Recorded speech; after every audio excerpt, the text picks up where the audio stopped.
অসংলগ্ন অবস্থায় বন্ধ ঘর থেকে এক যুবক এবং মহিলাকে স্থানীয় গ্রামবাসীরা আটক করে বেঁধে রেখে তুলে দিল পুলিশের হাতে।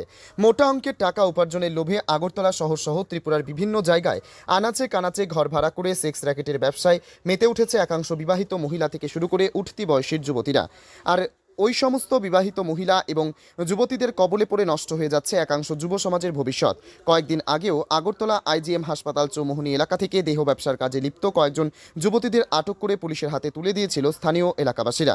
এই ঘটনার রেশ কাটতে না কাটতে এবার ত্রিপুরা ধলাই জেলা গন্ডাছড়া মহকুমার সম্পদ মণ্ডলপাড়া গ্রামের একটি বাড়ি থেকে এক মহিলা ও এক যুবককে অসংলগ্ন অবস্থায় আটক করে পুলিশের হাতে তুলে দিল গ্রামবাসীরা।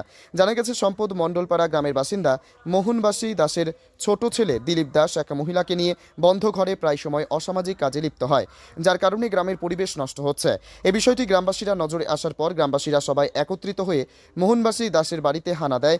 ওনার ছোট ছেলে দিলীপ দাস এবং এক মহিলাকে বন্ধ ঘরে আপত্তিকর অবস্থায় পেয়ে তাদের দুজনকে আটক করে বেঁধে রেখে গন্ডাছড়া থানার পুলিশকে খবর দিলে পুলিশ ঘটনাস্থলে গিয়ে দুজনকে আটক করে থানায় নিয়ে যায়।